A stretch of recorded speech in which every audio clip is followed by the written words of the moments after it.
China marked 80 years since Japan's surrender in the Second World War with its largest ever parade, a 2-hour show of national unity, diplomatic depth, and military might.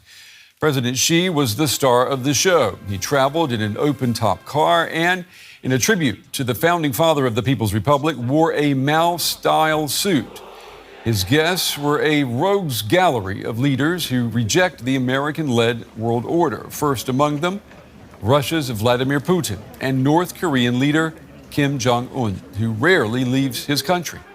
Also on display was an array of military hardware, some of it never seen before. The pomp and pageantry rounded off a week of power projection for China's president, first at the SCO summit in Tianjin, and today on Tiananmen Square in Beijing, Xi cast himself as the leader of a new world order. In his speech today, he said his country is unstoppable. Comrades and friends, China is a great nation that is never intimidated by bullies and always values independence and forges ahead. Today, humanity once again faces a choice between peace and war, dialogue and confrontation, mutual benefit and zero-sum competition. The Chinese people firmly stand on the right side of history. The rejuvenation of the Chinese nation is unstoppable, and humanity's cause of peace and development will prevail. Well, almost as important as who was there was who was not there. Most European leaders chose to stay away from China despite their shared history in the Second World War.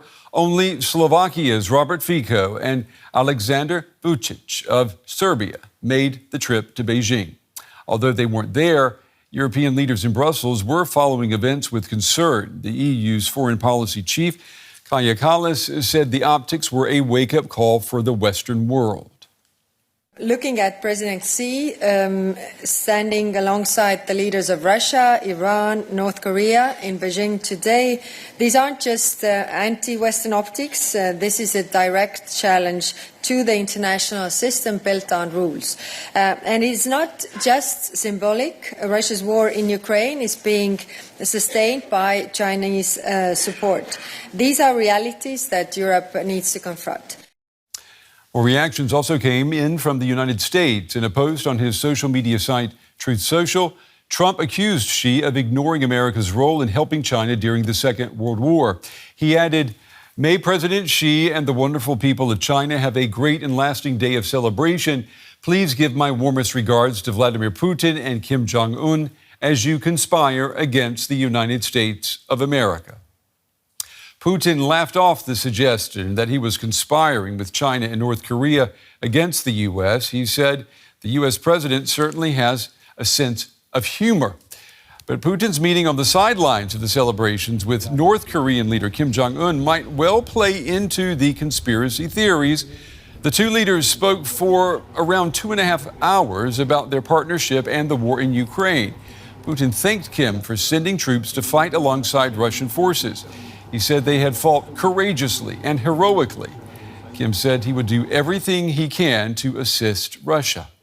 In a video posted by the Kremlin, the two leaders were seen hugging as they said goodbye. Putin's parting words to Kim, "Come visit Russia."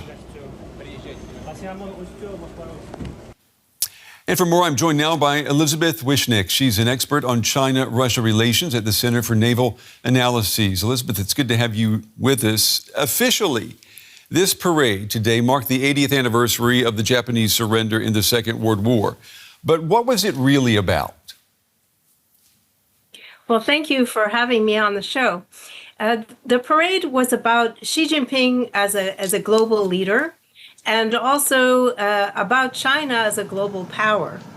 And it was, of course, also about the end of World War II in Asia, which China and Russia are repackaging to exclude the U.S. role, to make it more about the partnership between China and the Soviet Union in the war against Japan. The images today, I mean, there are lots to choose from, but those images of leaders walking behind President Xi, it's hard to imagine the Western world rallying behind President Trump like that at the moment. I mean, do you think Xi is sending a message to Washington that that he looks after his friends? Well, I think he's projecting an image of himself as the key world leader on the global stage, and the pageantry is meant to illustrate the concept that China has of leading a community of common destiny. So I think it's to uphold that image that China is at the center of this world, and the others follow along. You know, earlier this week, Xi laid out his vision for a rival world order. And today we see Xi, Putin, and Kim together for the first time in public. I mean, there is a whiff of the Cold War about this. Are we in now Cold War 2.0?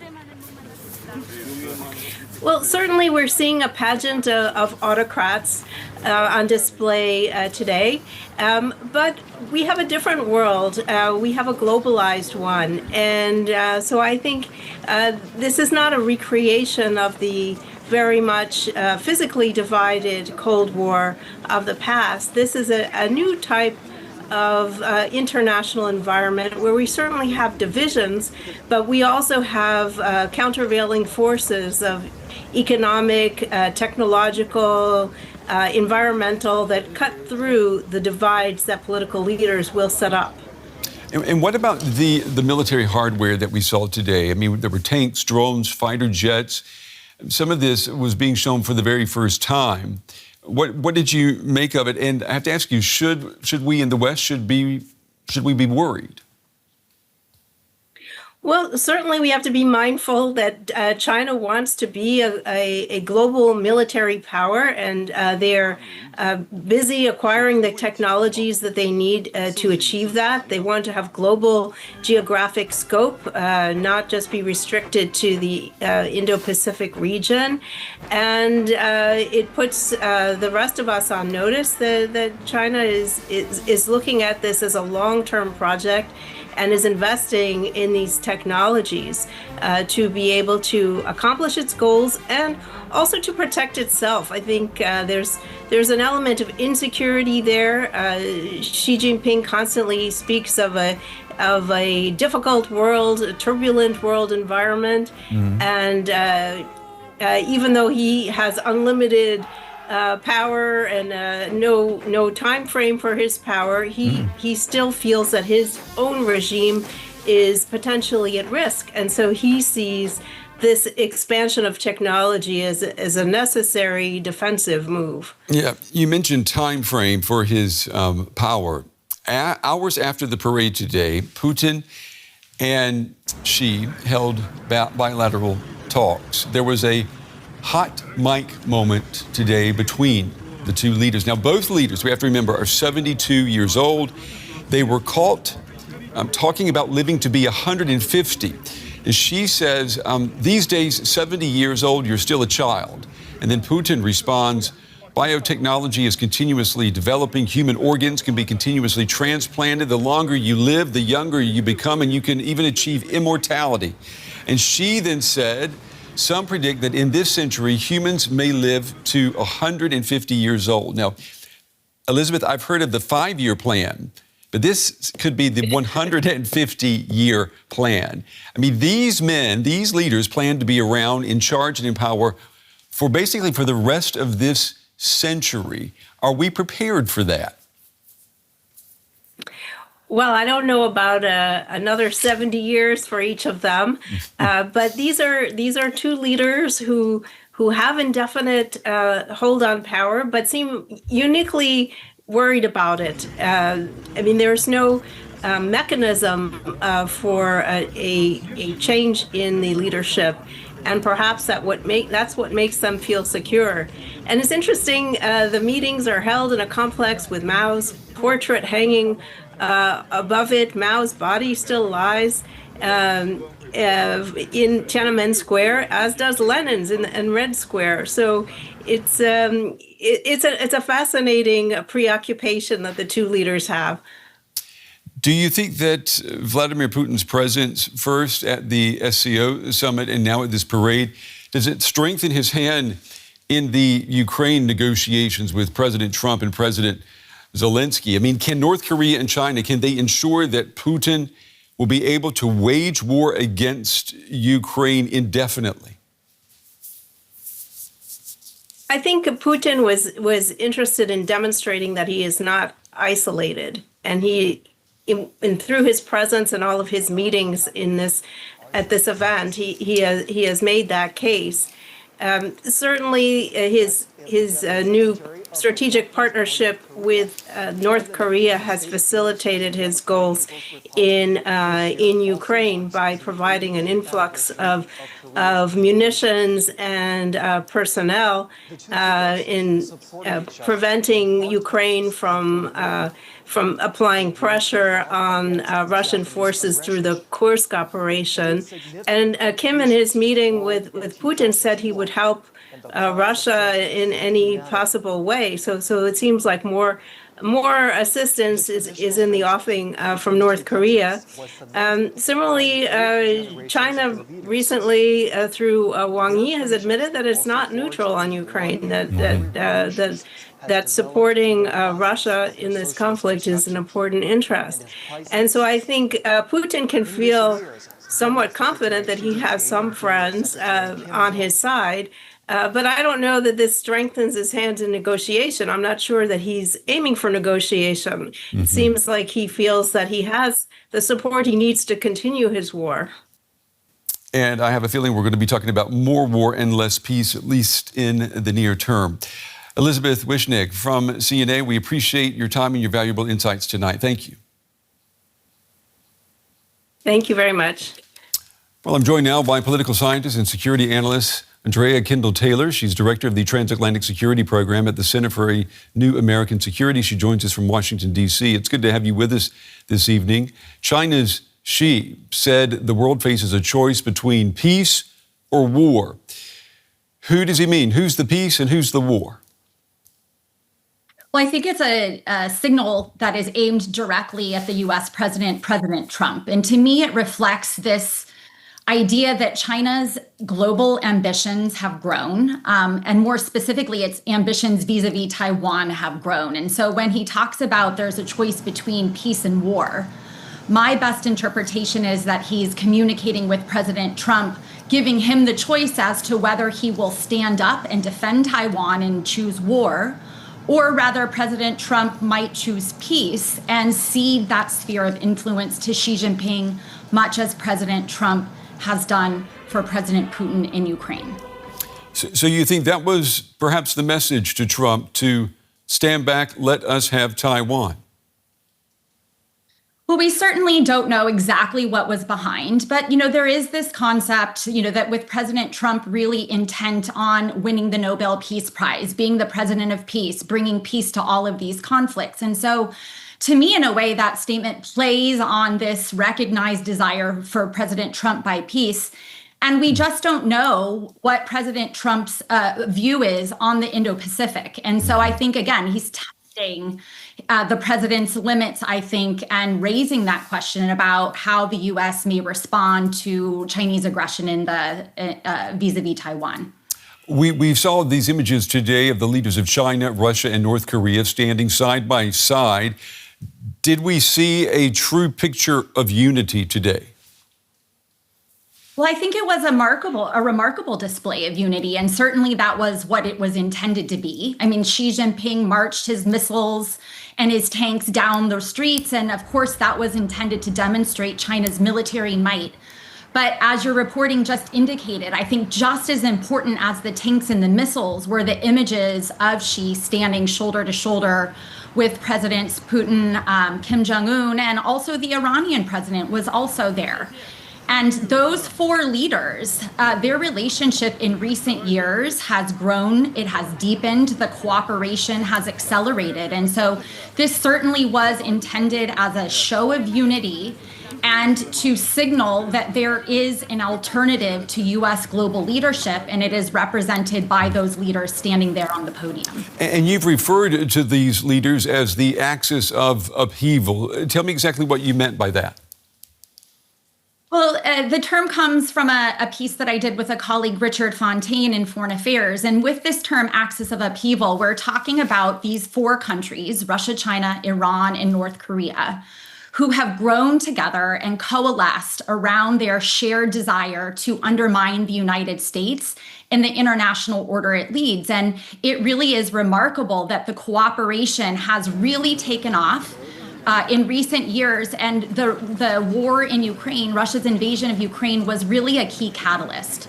And so what we see now is that the cooperation among all of these countries is enhancing the military capabilities of each of them, while at the same time diluting the foreign policy tools like sanctions and other things that the United States and its European allies have to confront them. So it's really become quite consequential. Do you think the goal here is to keep the war in Ukraine going indefinitely, to keep Iran a flashpoint geopolitically, and also maybe to free up Taiwan for China, knowing that the United States would be forced perhaps to fight a war on several fronts, which the Pentagon doesn't want to do? Well, I think there's certainly a recognition when they're acting together, when they're cooperating, they have the ability to overstretch U.S. resources, bandwidth, and capabilities. All of these countries understand that they are also less isolated and less vulnerable when they're working together. And so again, that desire to overturn the United States and the rules and the norms that guide the international system becomes a very powerful motivator for all of their actions.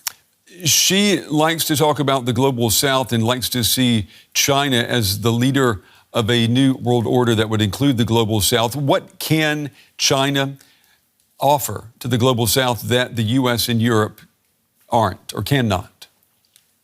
Yeah, that's a great question. I think for many countries, China and this axis of upheaval represents an alternative to the United States. I mean, I think we do have to recognize that there are many countries that are dissatisfied with the current international system.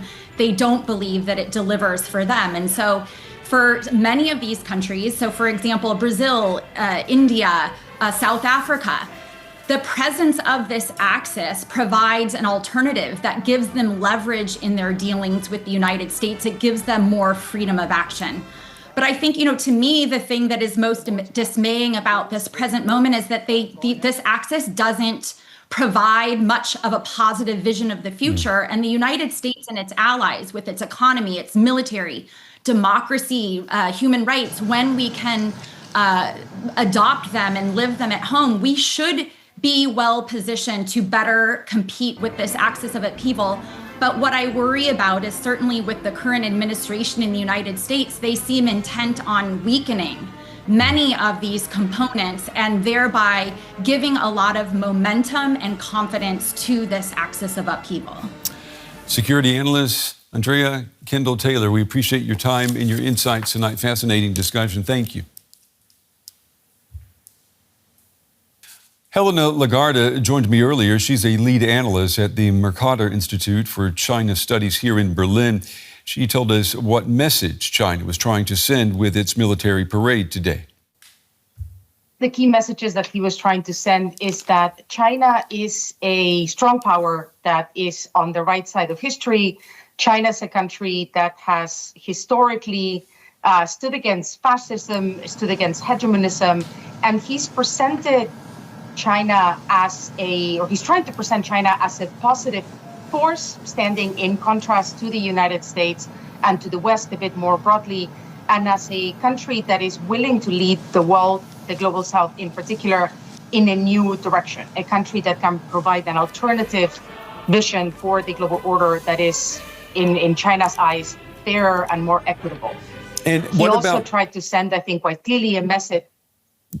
Sorry, I didn't mean to interrupt you. You can continue. Go ahead.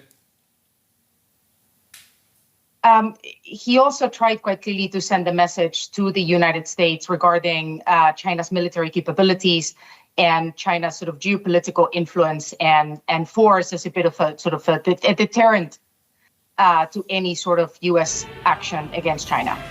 What about the domestic audience? Was there a message that she was sending specifically for the Chinese people?